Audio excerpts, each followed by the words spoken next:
Today we are going to discuss about the human growth and development.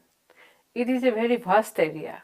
So, before going to study all the areas, we should know what is human growth and what is human development.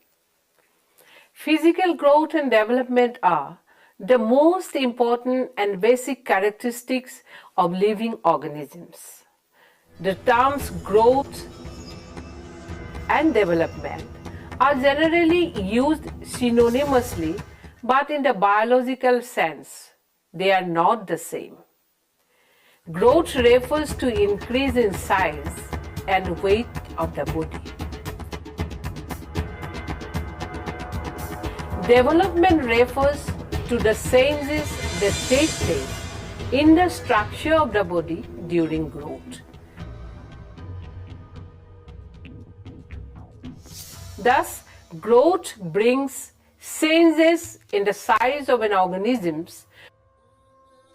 while development brings changes in the form and structure of the body. It is harmonious development of all the organs. Therefore, growth and development are considered together because the child grows as well as develops simultaneously.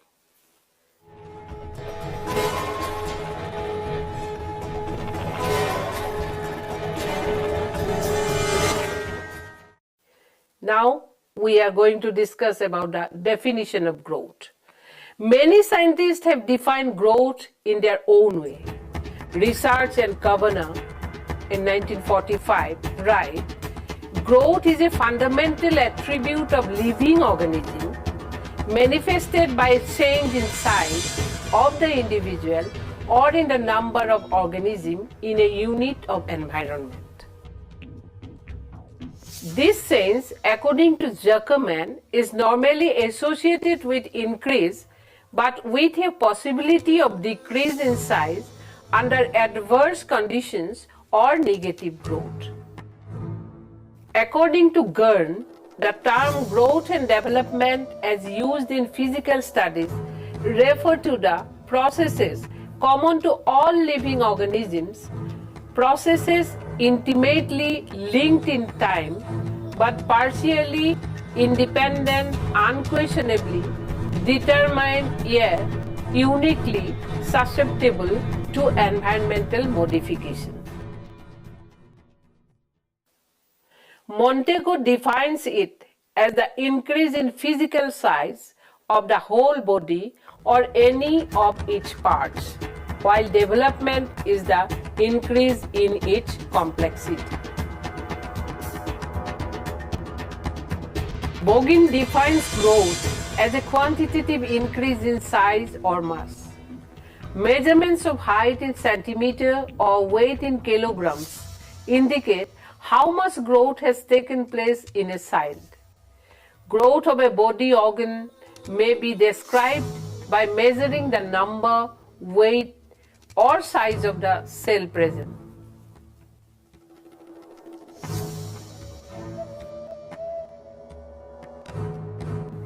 Growth refers to a positive change in the size of a growing individual, is a dynamic measure of health.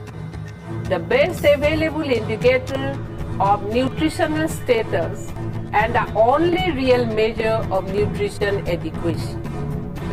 In both growth and development, several forces interact with each other. Growth is predestined by hereditary components, whereas environmental conditions influence it. Likewise, development of different organs may have a genetic base, but it is influenced by environmental factors. Therefore, the study of growth and development unravels the interplay between genetic and environmental factors. The human body begins its development as a fertilized egg within the mother's womb. Development takes place by the production of specialized tissues from unspecialized ones, and growth happens by repeated cell division. At birth, differentiation becomes almost complete, further development being mainly a matter of growth.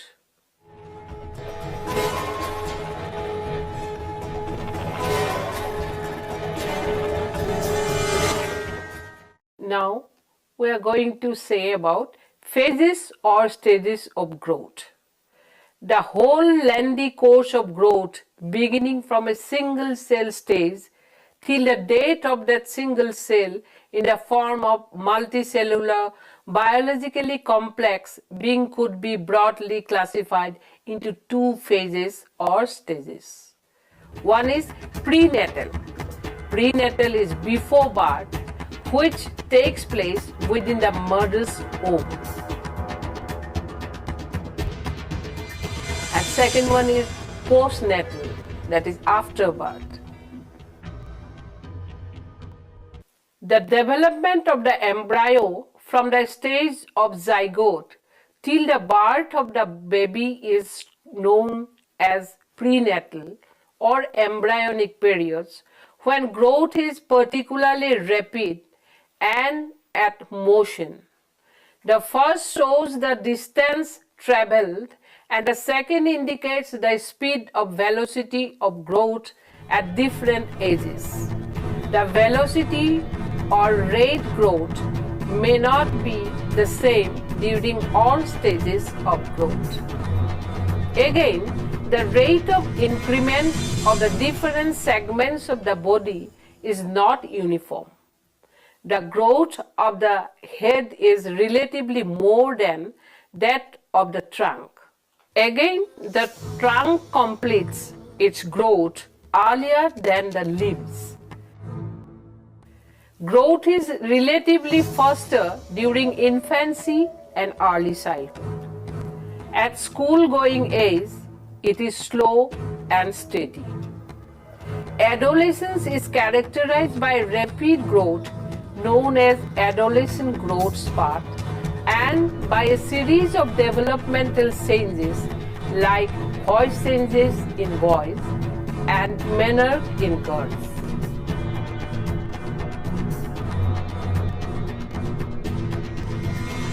Sexual maturation takes place during this period.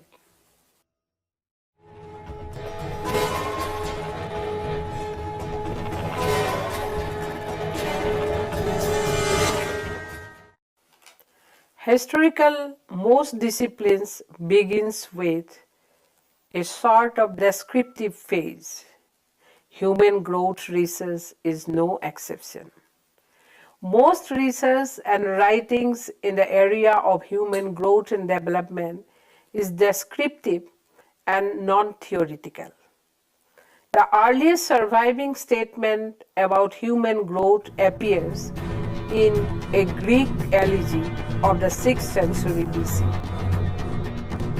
When Solon, in his poem, deals with the division of the human lifespan into successive periods, each of 7 years duration. During late 19th and early 20th century, many other scientists contributed to the growth theory. Growth has therefore also contributed in some small explanatory way to a modern appraisal of man's relation with society.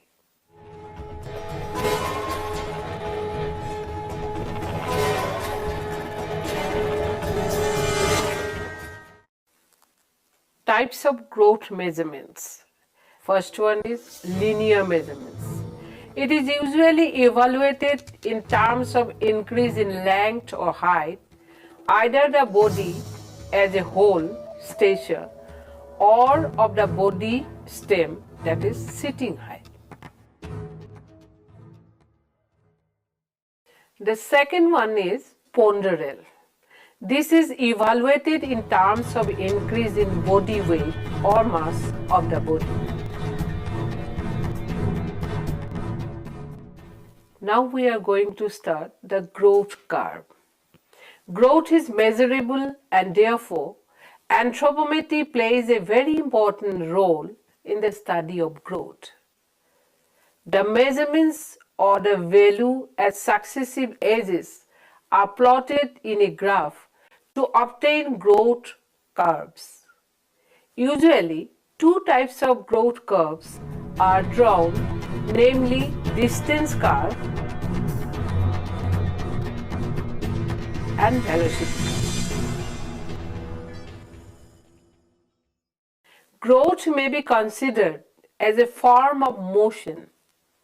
An object may move from one point of the another, covering a distance. This distance can be measured.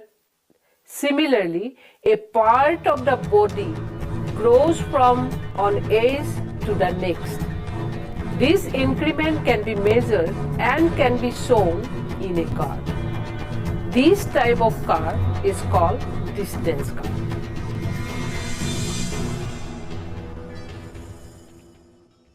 Again, during movement, the objects may not move at the same speed all through in the same manner. The velocity of rate of growth may not be the same during different stages of growth. This can be obtained from velocity curve.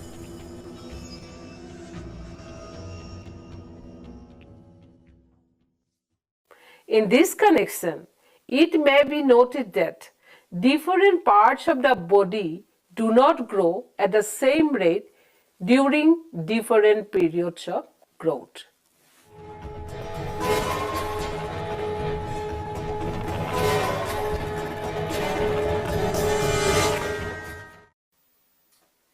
Now, we are going to start with methods of growth studies. Basically, growth can be studied by two methods, cross-section and longitudinal methods. To overcome the shortcoming of both these methods, sometimes growth may also be studied by linked longitudinal and mixed longitudinal methods.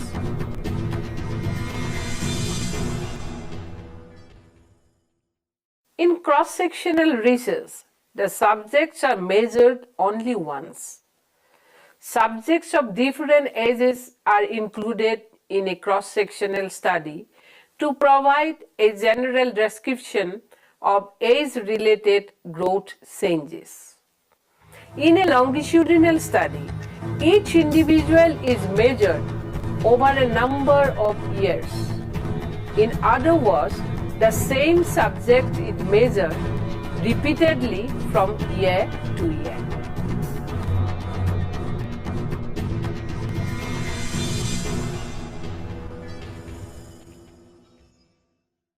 A birth to maturity study may upwards of 20 years to complete using this methodology. Details of individual development are provided by this approach. The principal drawback of the comprehensive longitudinal study is the time it takes to complete and a relatively small number of subjects that can usually be followed. Longitudinal studies are, by their nature, costly and dependent upon the continuous cooperation for the subjects. It is therefore essential that the highest standards of accuracy should be maintained in collecting and recording the data, and that the methods of analysis used should be those appropriate to the methods of study, yielding the maximum and most accurate information concerning individual growth. In a comparative survey of children's growth, in different populations, we are more concerned with the means and variations of groups of children than with the growth pattern of the individuals.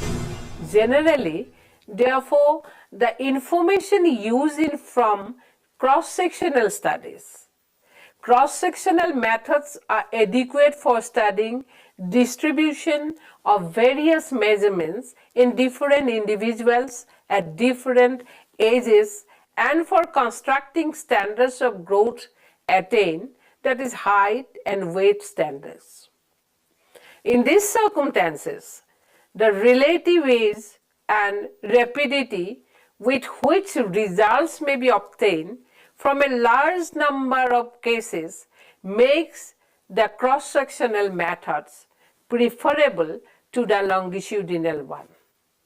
Cross-sectional methods are also obligatory in circumstances where continuity is not possible, that is, autopsy studies of integral organs. From a cross-sectional study, we can calculate the centroids of the distribution. The centroids from cross-sectional studies are often used as the basis for population standards. A much larger number of subjects are necessary for creating effective standards.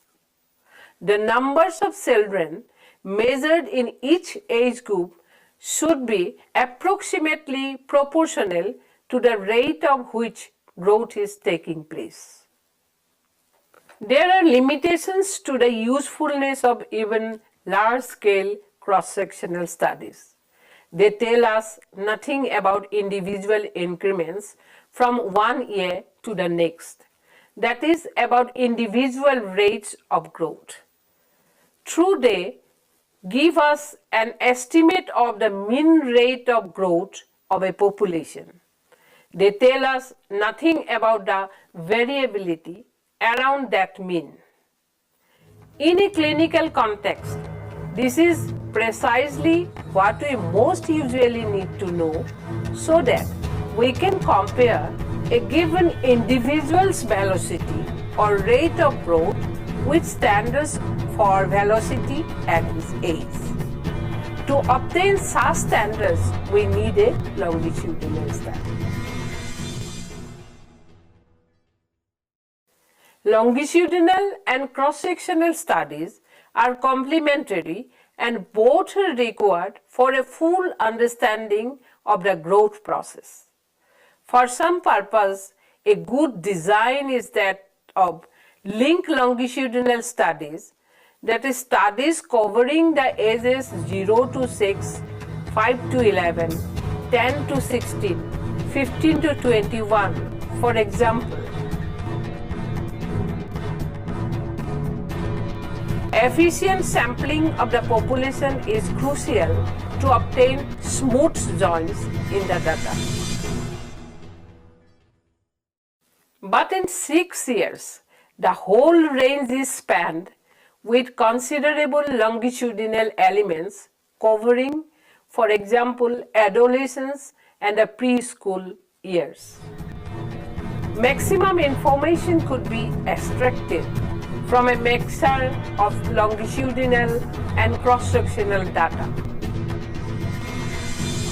It is called mixed longitudinal studies, in which children enter and live at different ages, giving various degrees of longitudinality. In some circumstances, the manipulation of increments derived from each individual, measured twice or more, is reasonably efficient and simple. The means of such increments may be used to calculate more efficient measurements at given age or distance means at successive ages. This is done by taking the mean value of the measurement at the age at which the greater number of subjects is available, say t, and walking forwards and backwards from it. Thus, the next mean upwards, t plus 1, is obtained by adding the mean increment from t to t plus 1 of children present at both occasions. The same is repeated from occasion t plus 1 to t plus 2 and so on.